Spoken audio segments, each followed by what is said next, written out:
Hello guys! Hello, this is for Virgo.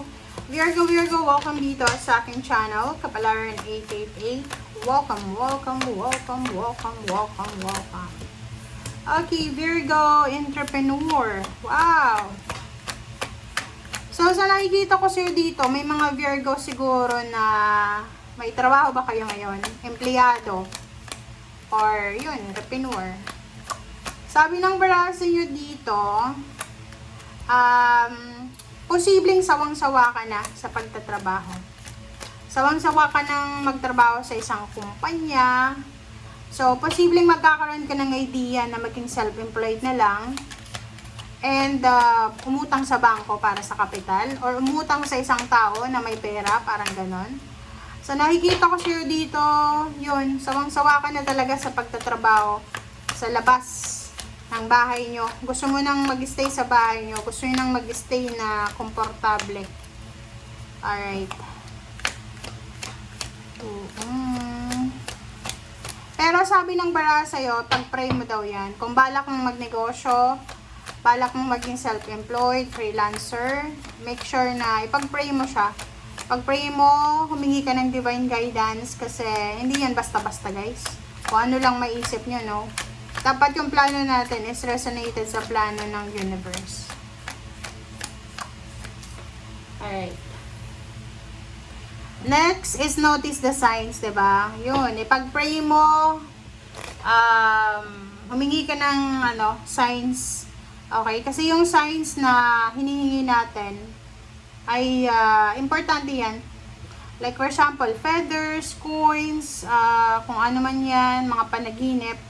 Kailangan mong isulat yan everyday na pagkagising mo para alam mo.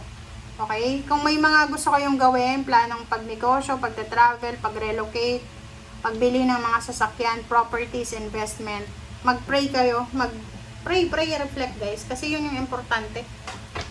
Yung plano natin is, kumbaga, resonated sa plano ng universe. So, yun. Go. Pero kung plano lang natin, hindi naman kumbaga, alam ng universe na hindi siya makakabuti sa atin. Walang mangyayari. Okay, I feel Cancer. Oh, okay. Sabi ng para sa'yo dito, Virgo, huwag masyadong emotional. Sensitive.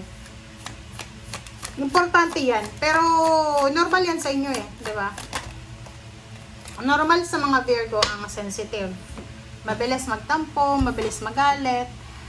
So, dito sinasabi ng baraha, as much as possible, iwasan nating maging sensitive. Maging masaya ka. Hanapin mo yung, kumbaga, mag-enjoy ka. Like, hindi ko alam, pero lahat ng Virgo, walang Virgo na hindi nag-i-enjoy sa kanilang comfort zone. Kaya nga, di ba? Alam nyo yung Virgo, ito yung mga joke sa Virgo. Joke lang to ha. Ito yung mga joke. Yung Virgo, pag sila nakulong, like nakulong sila sa prison, hindi sila malulungkot, hindi sila iiyak. Magiging masaya pa sila kasi yun yung gusto nila. Ang mga Virgo gusto niyan magtago. Gusto niyan sa madilim. Gusto niyan sa loob ng kwarto, sarado. Cellphone lang yung hawak niya, libro, lahat ng pwede niyang mabasa, mapanood, mabubuhay na yan, tsaka maraming pagkain. Okay? So, dito sa barahang to, sabi ng barah, okay, iwasan mong maging negative and hanapin mo yung rason para maging positibo ka or manatiling positibo sa lugar or sitwasyon na negatibo.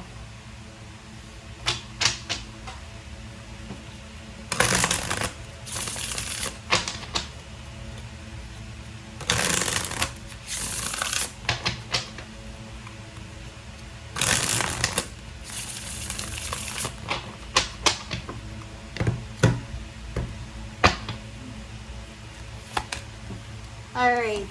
Virgo, 7 of Cups and 2 of Pentacles. Wow.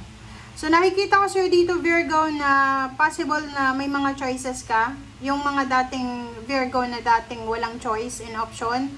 Pwedeng may mga companies dito na gusto mong applyan. Countries na gusto mong puntahan. bahay na gusto mong tirahan, or pwedeng sasakyan kung plano mong bumili ng sasakyan. Okay, next is Knight of Cups. Knight of Cups and Eight of Wands. So, sa nakikita ko sa'yo dito, isang mabilis na love offer ang possible na dumating sa'yo, Virgo. Napakabilis. Pwedeng makatanggap ka ng friend request, makatanggap ka ng letter, email, chat from someone na may gusto sa'yo. Or pwedeng nag-o-offer sa'yo ng trabaho.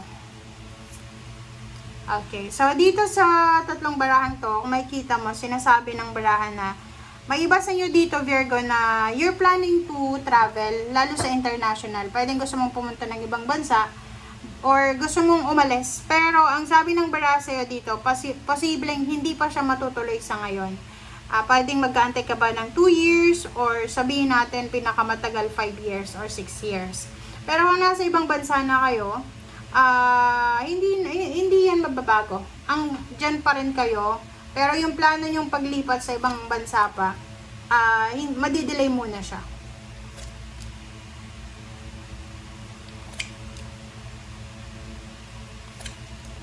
Alright, so nakikita ko sa'yo dito, may mga Virgo dito na parang gusto nyo nang magbago yung situation nyo sa love life. Parang, yung iba sa inyo dyan, gusto nyong makipagbalikan sa ex nyo, or pwedeng yung iba sa inyo dyan, gusto nyong maghanap ng mayaman na bagong relationship. May mababalitaan ka din about sa mga exes nyo. Sa ex nyo, babae man or lalaki kayo, yung mga ex nyo, mababalitaan nyo na sobra-sobra ng successful sila. Or mababalitaan nyo na sobrang hirap na hirap sila sa buhay. Okay?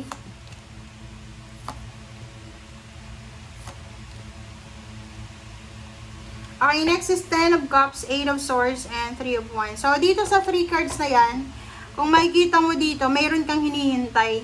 So, medyo yung iba sa inyo dito, nakakaramdam kayo ng restrictions.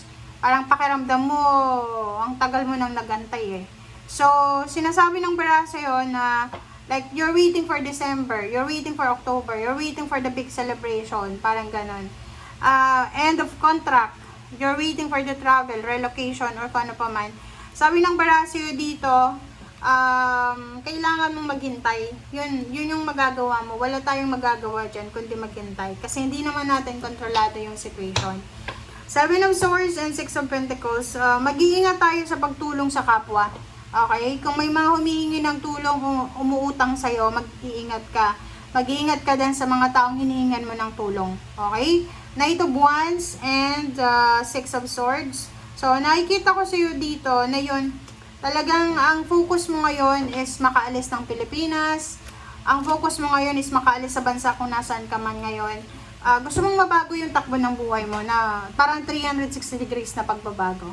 Okay? Thank you guys for watching. Bye!